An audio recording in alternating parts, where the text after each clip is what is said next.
Yo, what's up, Swag? Gang? You already know what time it is, man. It's your boy Keon Lar, aka KL Swag, back here with a video, man. Look, man, we about to react to the 10 most evil children in history, bro. Make sure you comment, like, subscribe, and let's just get into this reaction, bro.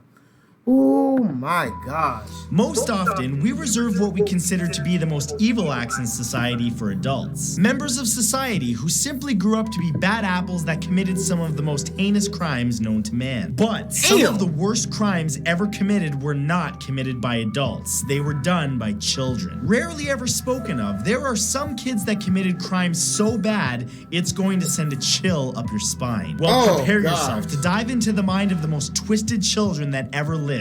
Because here are the 10 most evil children in history. Number 1 is Graham Young. Graham Frederick Young was, at only 15 years old... You like a little cute little kid. I look like a little cute little kid. Hey, you better be a good boy. I'm gonna beat that ass, boy. Dubbed the serial poisoner in England. Born in Easton, northwest London on September 7th, 1947, Young's obsession with poison started long before he was ever caught. He tested a number of poisons on his family and friends, making his father, sister, and even a number of his classmates at school violently ill by putting it in their food and drinks. His first murder took place on April 26, 1962, on Easter Sunday, when his stepmother died after consuming some tea that Young had added some chemicals. Young's aunt suspected him right away, and the teen was arrested and admitted to the Broadmoor Hospital. However, after serving less than 9 years in the institution, Graham was released in February of 1971, after which he went on a killing spree, poisoning 70 people and killing 2 of them. Young was again arrested on November 21st, 1971, and eventually died of a heart attack, still a prisoner, on August 1st, 1990. Number 2 is Paul Gingrich, Chase Williams, and Colt Lundy. When a child decides to go down a path of murdering someone, sometimes they need a little help. Indiana high school freshman, 15-year-old Colt Lundy, with the help of 2 of his friends, shot his 49-year-old stepfather, Philip Danner, 4 times in the chest, killing him on April 20th, 2010. Lundy's friends and co-conspirators... Y'all gotta think about that, though. What the stepfather did to the child, though. You gotta think about that, too. What the stepfather did to the child, but it sounds like these kids are a little evil. Were 12-year-old Chase Williams, who was on the lookout during the murder, and 12-year-old Paul Gingrich, who also shot Danner at Lundy's side. The 3 boys murdered Danner because they planned to run away, and they simply feared that he would catch them and stop them. At only 12 years old, Paul Gingrich was the youngest person to be sentenced as an adult and was given 25 years in jail. Lundy was given 30 years, and Williams, who stayed outside during the killing, was given 6 years in a juvenile correction facility. The first 2 boys are still in jail to this day. God damn, they're still in jail to this day? Bro, even the dude got 6 years, bro, for just being there, staying in a car. God damn. Well, the 3rd was recently released. Number 3 is Edmund Kemper. At only 15 years old, Burbank, California youth Edmund Kemper was arrested after he shot his grandmother and then his grandfather with a .22 caliber rifle, killing them both on August 27, 1960. Bro, damn ass.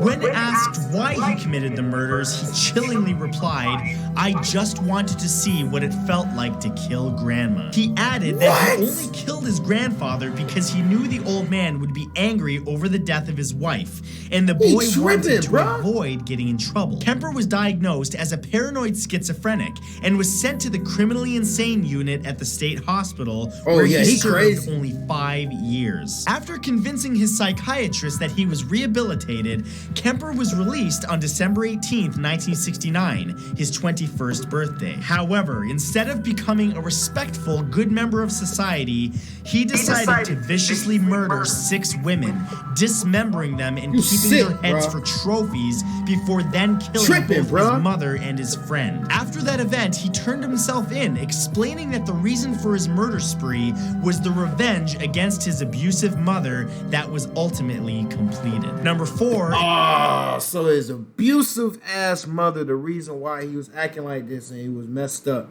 His mother probably really messed him up pretty bad, bro. You guys got to think about this too. Some of these people, bro, they be messed up already, bro, from the childhood. You know, and it just click and they just like want to kill everybody, bro. You don't do that. Just give yourself to God and God would, you know, fix you.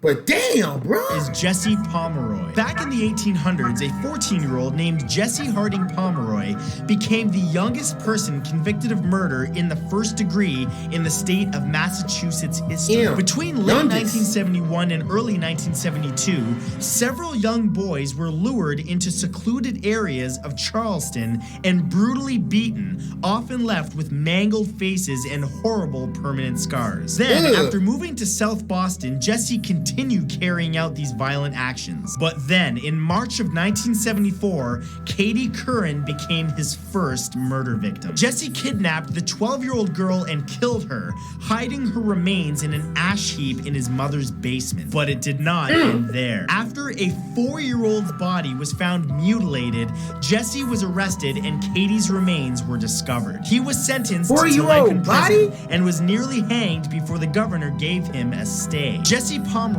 died at the age of 72, still an imprisoned man, on September 29th, 1932 of natural causes. Number 5 is Michael Hernandez. While some teenagers lose their temper in a... Oh, look at that ugly ass boy. Oh, skit head ass boy. Oh, I can't say it on YouTube, but steak your booty having ass little boy. That boy don't even got no edge, boy. Let me find that you did something. I'ma find your ass. I'ma beat your ass my damn self, boy. Too damn young to be killing people, boy. 14 years old. Come on, boy. This kid don't look like he can do something like that, bro. Just look at him. He looks soft. I swear it, bruh. Attack in a rage.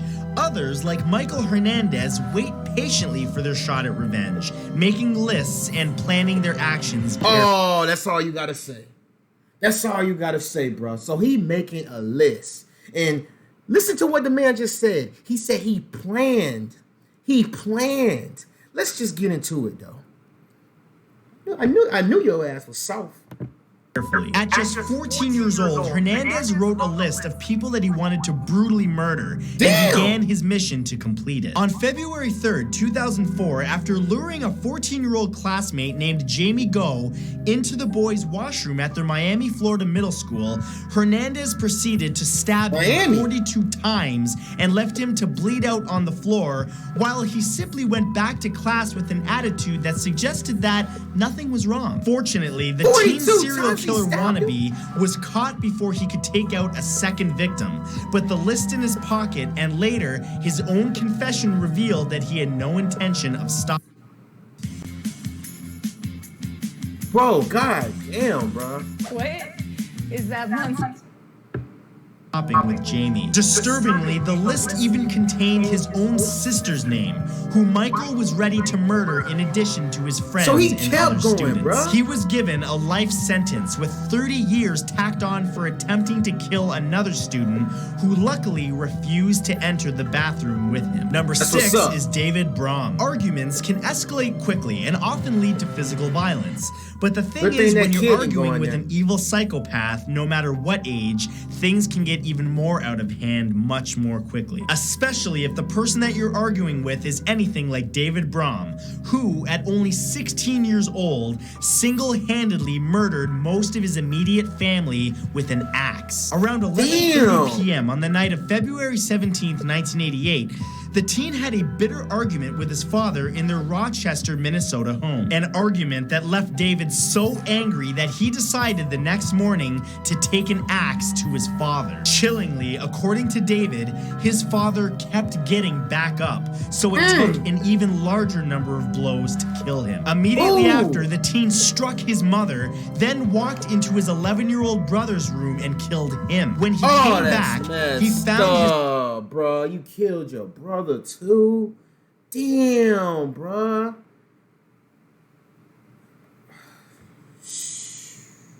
13-year-old sister standing over his injured mother and brutally beat them both to death. Strangely, just hours later, he asked a female friend to skip class with him and confessed all of his crimes to her, after which he turned himself in. Braum was arrested on February 19, 1988 and was sentenced to 53 years in prison. He will remain in prison until 2041. Number 7 is Kip Kinkel. Born on August 30th, 1982, Kip Kinkel was a troubled boy who was always easily frustrated and anxious when he was in school. He did very poorly in his educational pursuits, repeating the first grade, and even was eventually diagnosed with a learning disability. By the 8th grade, Kip was hiding guns in his bedroom, shoplifting, and had even been caught ordering books on how to build bombs. Then, on May 20th, 1998, 15-year-old Kip was arrested and expelled from his school in Springfield, Oregon after a stolen gun was found in his locker. Upon returning home after the interrogation, the teenager pulled a gun from his collection and shot his father Bill in the head, soon after shooting his mother multiple times, killing her as well. But it gets even more disturbing as the next morning, Kip brought his entire gun collection to his former school and opened fire in the cafeteria, killing 2 students and injuring 25 more. Luckily, fellow students managed to subdue him until the authorities arrived and arrested him. When he was questioned, Kim claimed that he heard voices instructing him to kill and that he wanted to die. He is currently serving his 111-year sentence. Number 8 is Mary Bell. Born on May 26, 1957, to a 17-year-old prostitute in Newcastle, England, Mary Bell was the constant victim of abuse from both her mother and her mother's various clientele, an abuse that she inevitably forwarded onto others smaller than her. On May 25th, 1968, a day before her 11th birthday, Mary strangled Martin Brown, a 4-year-old boy, in a run-down, neglected house in Scotland, England. Afterward, both her and a friend named Norma Joyce broke into a local nursery and trashed it. However, unfortunately, the police declared this to be simply a prank and dismissed the evidence. Then, on July 31st, 1968, Mary, with Norma's help, strangled a 3-year-old boy named Brian Howe in a wasteland. Bitch, I should slap your ass for doing some shit like that, bruh. Strangling a 3-year-old boy? Come on, man. That's some... Bro, why are you... Bro, that's a little... Bro, that's a baby, bro.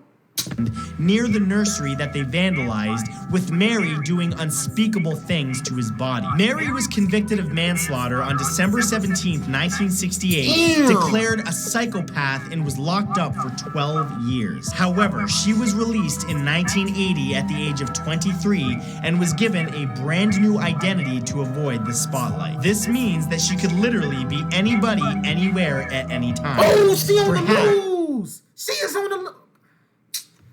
Oh my gosh, she is on the loose? Even your neighbor. Number 9 is Emarjit Sada. In 2007 at... Bro, I'm still on that, bro. This dude just said even your neighbor. He said even your neighbor. Bro, she's on the damn loose.